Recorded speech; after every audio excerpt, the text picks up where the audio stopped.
Hello, my name's Mary, and I'm coming to you from the Portland Public Library in Portland, Maine.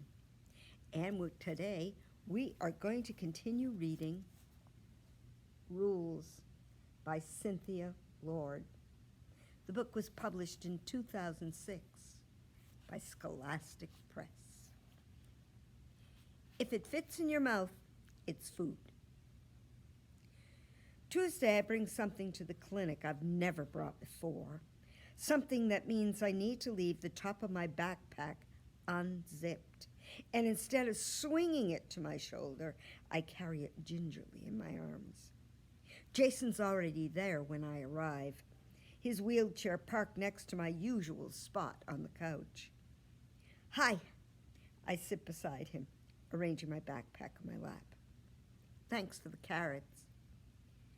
Did guinea pig like? They thought they were awesome. In fact, I pull my backpack zipper all the way down. A furry, eager face pops up. What's up? And more to the point, what's for lunch? Pellet? Carrots? Ooh, is that copper down there? This is Nutmeg, I say, cradling her against my chest. And she says, thanks for the carrots. Nutmeg has chocolate brown whorls of fur, glossy black eyes, and a friendly personality. Of my two guinea pigs, I figured she'd be more tolerant of Jason's sudden movements and noises. Jason's mouth hangs slack. Would you like to pet her, I ask? She might squeal, but she doesn't bite. Awesome! Nutmeg walks across Jason's communication book. She sniffs the air and poops on Van. Sorry! I jump to grab a tissue from the box on the receptionist's desk. Nutmeg? What kind of hello is that? Gross hello. I clean Jason's book. You can say that again. Gross hello. Very funny. I reach into the front pocket of my backpack. Speaking of jokes, I made words for you. When I look up, Jason's stroking Nutmeg's back with his fingertips. I can see by the clench of Jason's jaw how hard he's struggling to control his movements to not frighten her. When he brings his hand away, he's trembling. I pretend not to notice, afraid it'll embarrass him. This first card is joke. I thought you could use this word when you're telling a joke or being sarcastic to make sure the other person knows you're kidding. Like word. And this is whatever. I lean over to whisper. It's good for annoying your mother. At least it has that effect on mine. I demonstrate swinging my gaze to the ceiling. Whatever. Jason grins. Good job. Whatever. I move Nutmeg over so I can slide the cards, word after word, in Jason's book. And this is secret. I thought sometimes we might want to talk without everyone hearing us. When one of us taps secret, we'll switch to only using your cards. Want to try it? Yes. I look around for something to talk about. Out the window, a man hurries across the parking lot, his beagle on a leash. Do you see that guy? I ask, pointing. Let's imagine who he is. The man dashes past the windows. The beagle trots beside him, head down, sniffing. Jason taps. Late for dog show. I give Jason a thumbs up. Good job. My turn. I imagine the man and his dog as a perfect spy team. Too ordinary to be noticed. But Jason doesn't have spy or secret agent or even mysterious. Searching Jason's book, man is a secret. is the best I can do. I was imagining them a secret agent team. I say finally, maybe we can talk about music instead. Yes. I pull my CD player from the front pocket of my backpack. This is my favorite CD. Putting the headphones over Jason's ears isn't as awkward as last time, but I still fight the urge to shiver as his hair brushes my fingers and the backs of my hands. Who? Music. I check his book, but of course there's no card. It's Jason taps. Secret. I clamp my hand over my mouth. Don't speak.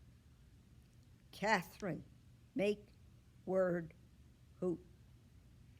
I don't have a blank card, so I remove goodbye from Jason's book and draw on the back. It's not a great picture of Avril Lavigne, but I'm in a hurry.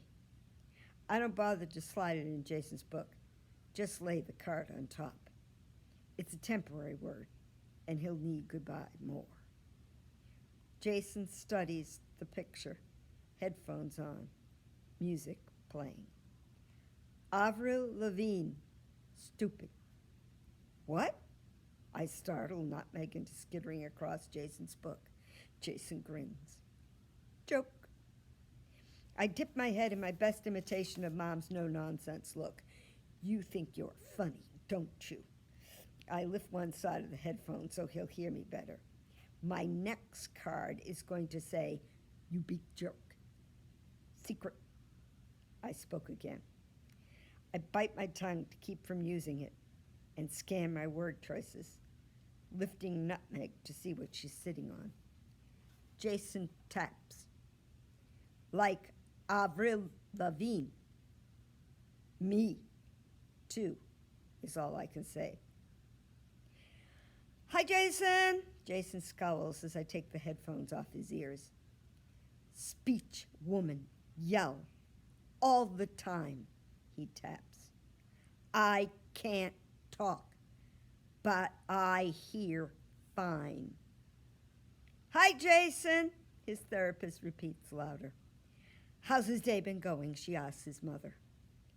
Jason's hand moves. Loud day.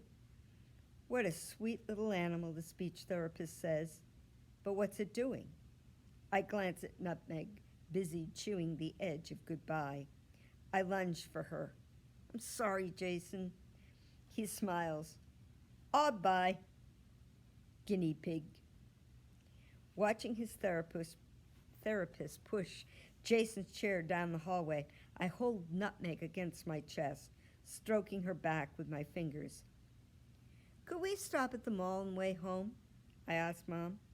I need cardstock and a paper cutter. Jason needs so many words. Sometimes people laugh when they like you, but sometimes they laugh to hurt you. On the ride home from the mall, Mom says, I can't believe Nutmeg ate Jason's card. I laugh with her, stroking Nutmeg huddled against my stomach. She loves paper almost as much as carrots. I rub Nutmeg under her chin, right where she likes it best. She hates the rumbling of the car, and only my touch stops her from shaking. I peek into the bag at my feet, a paper cutter, white cardstock, and a tin of 48 colored pencils, 12 more than the set I have. Thanks for the new colored pencils. You're welcome, Mom says. I've seen you making words for Jason, and you've been babysitting a lot lately. I can't wait to get home and see those colors on the page. Aquamarine, magenta, lime peel, peacock blue, and the others. And I won't have to limit using my crimson and indigo pencils anymore. Now I have brand new long ones. Wouldn't you like to sign up for an art class? Mom says. I hate to see you spend your whole summer doing nothing. I meet her gaze in the rearview mirror. I'm doing things. Mrs. DeShane tells me there's Still time to register for yoga. Wouldn't that be fun? Or one of the bus trips? I'll think about it. Leaning my head against the side of the open car window, I pull in a long breath of warm clam flats. The tide's out, almost to the inner islands, and a lone man is digging clams. Far away, he looks like a doll bent over his rake, bucket at his feet. Beside me, David's asleep, his head dropped over almost to his shoulder, as if trying to cover one ear. He gasps a tiny sound, wrinkling his nose, and I wonder if it's the clam flats he's smelling or if he's dreaming. But I don't even know if David does dream. He's never told me. David's asleep, I say. Mom glances in the rearview mirror and her cheeks lift to a smile.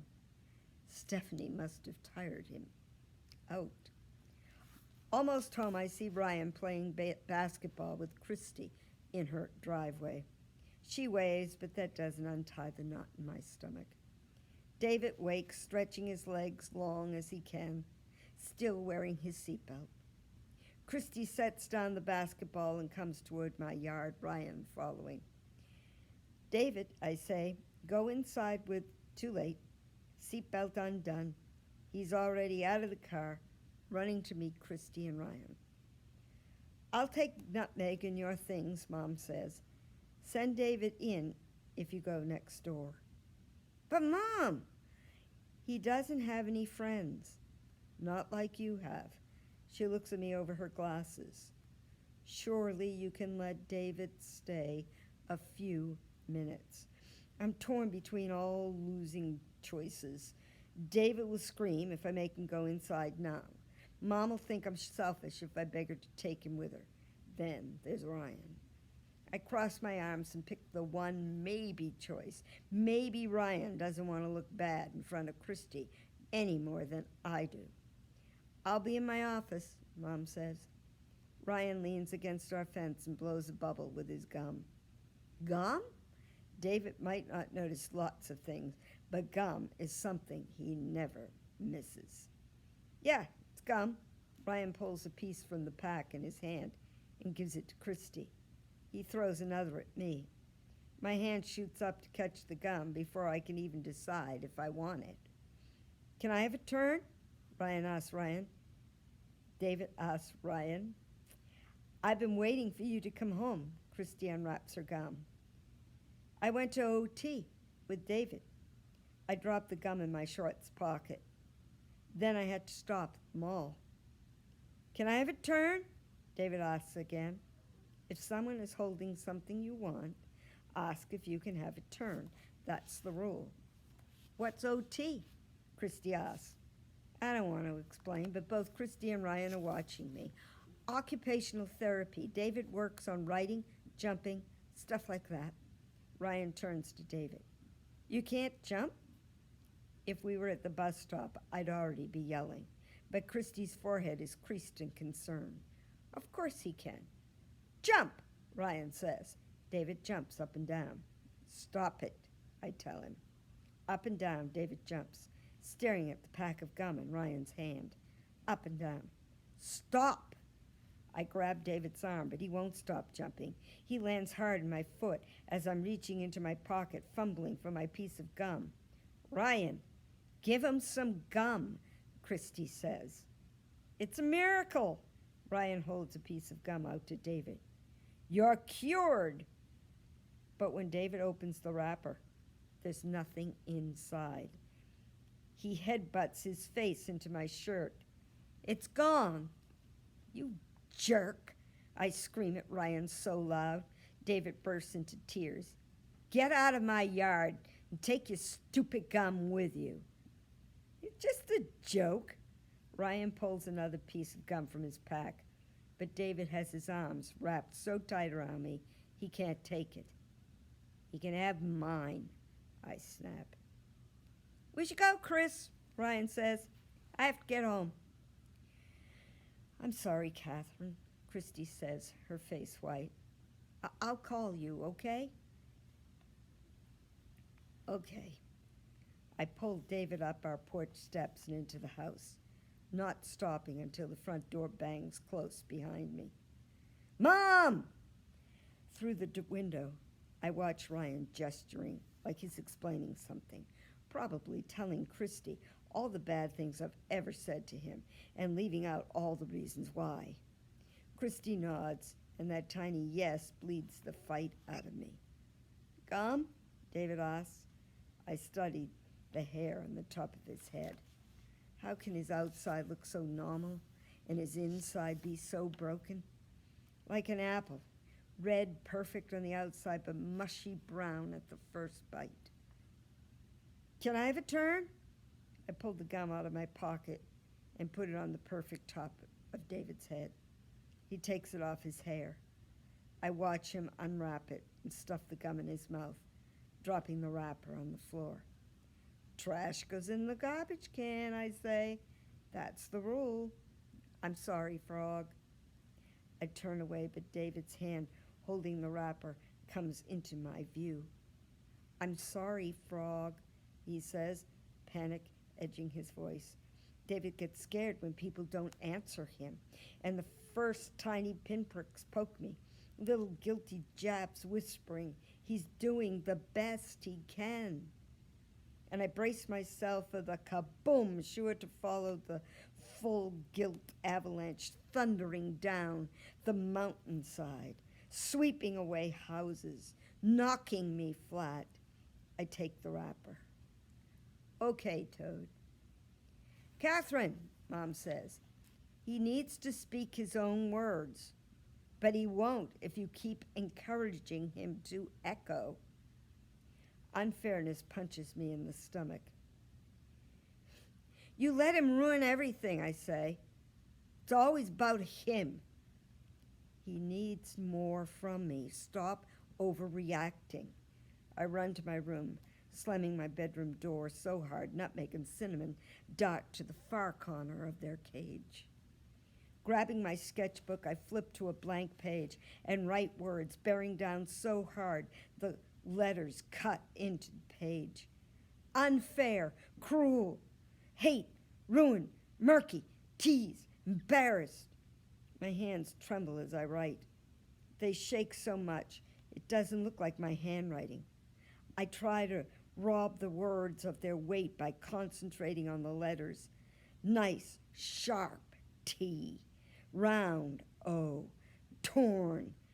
But I'm not fooling myself. I know the power these words hold. I drop my forehead on my arms. My door creaks, but my head's too heavy to lift. Go away, I say. A cassette comes into the dark space between my arm and face. I'm sorry, Frog, David says. I do what will send him away. Around and around and around, I spin the cassette on my finger. David leans against my arm. I wish it had been Christy without Ryan, I say. Everything would have been different. Or if Mom hadn't. You fixed it, David says. I look down, the tape is wound tight again. As it plays, I watch David's lips mouth the words, every pause, every word, perfectly in time with Arnold Lobel's voice. His fingers flicker like blades of grass shivered by wind, fluttering their own silent dance. Who are you, I ask.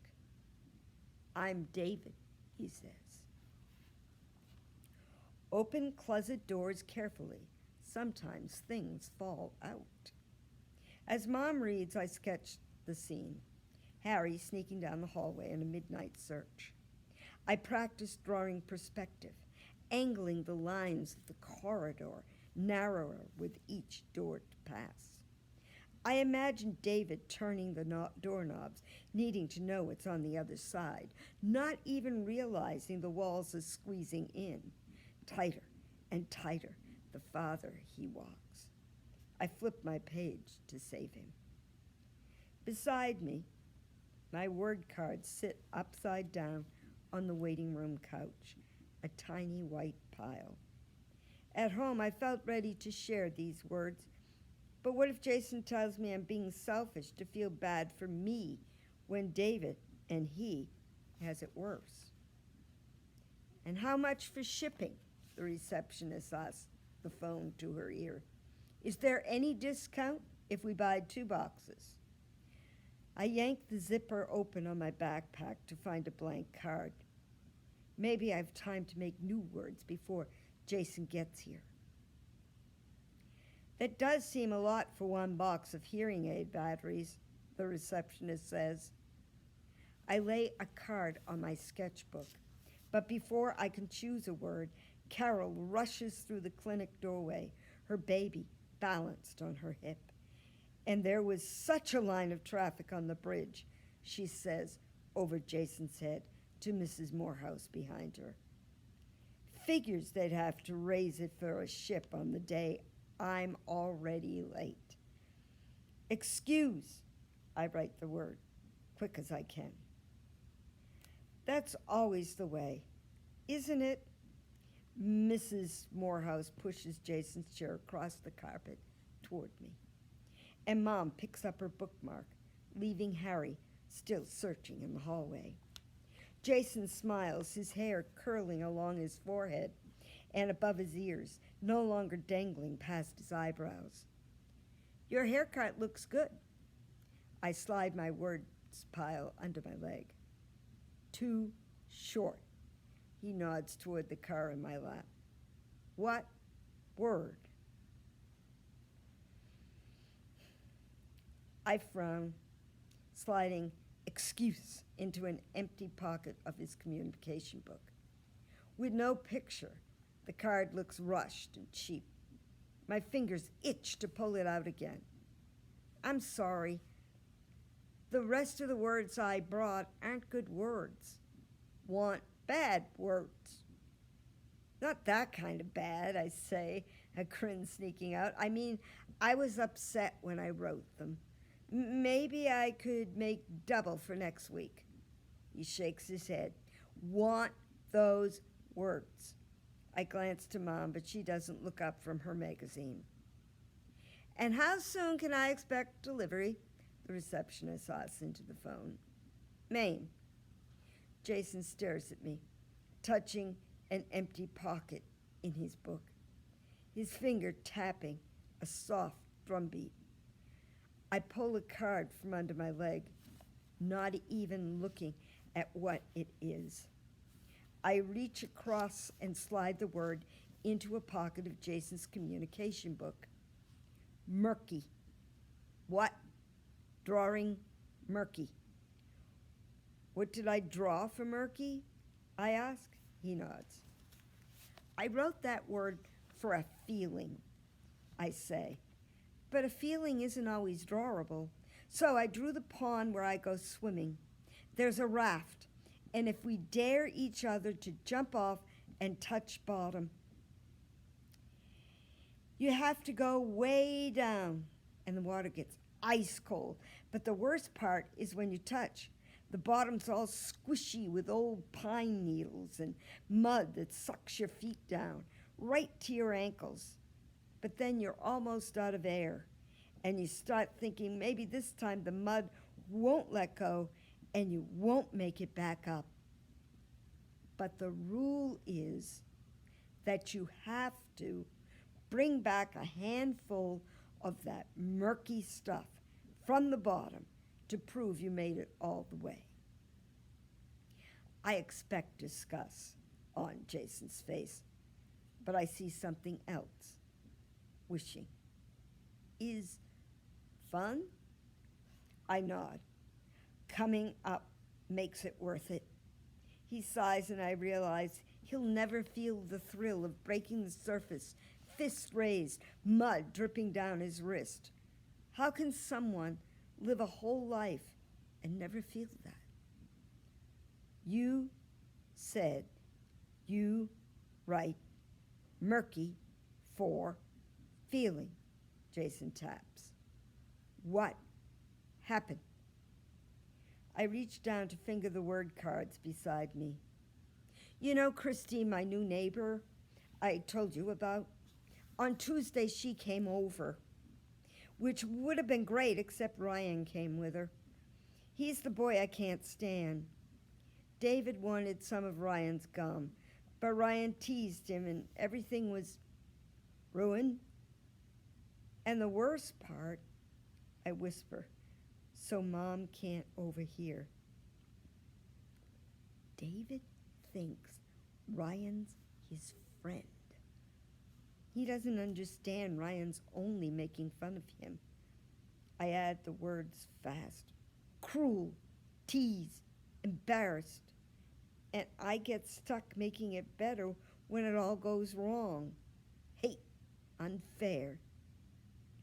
Beside me, little yellow-white sand grains cling to the wheel of Jason's wheelchair.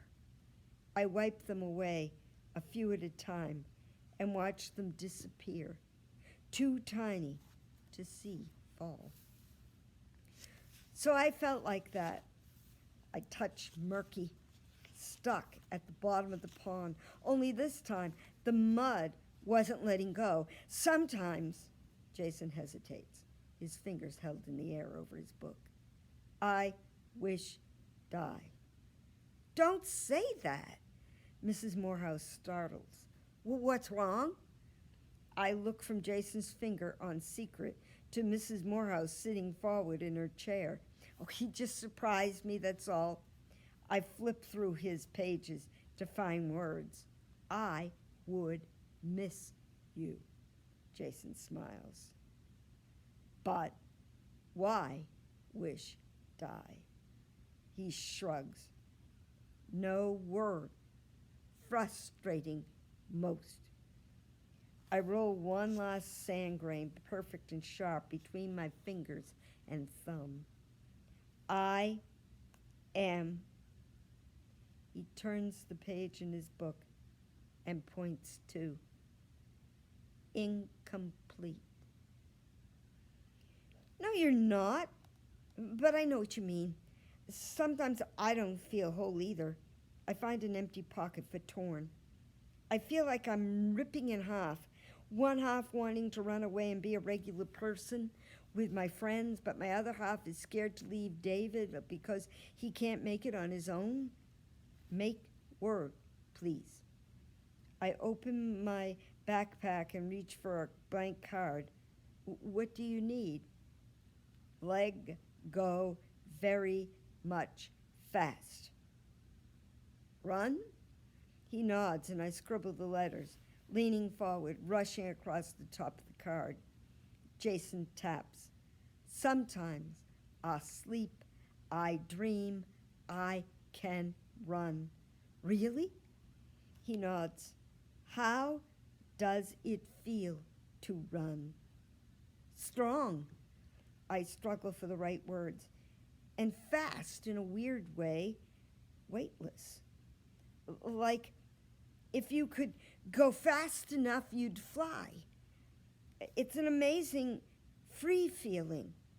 I squeeze my toes, imagining the slap of my sneakers on the sidewalk. Is that how it feels in your dreams? No. He looks away from me, his lips pressed together. How could I bring these words to comfort myself when they put that hurt in his face? I could push you around the parking lot really fast, I joke. That'd be close to running. Jason taps. Okay. My smile freezes. Okay? Sure. Why not? Out the window, a man in a gray sweatshirt walks down the gift shop steps. A woman opens the door to Elliot's Antiques, and a family comes out of the restaurant laughing.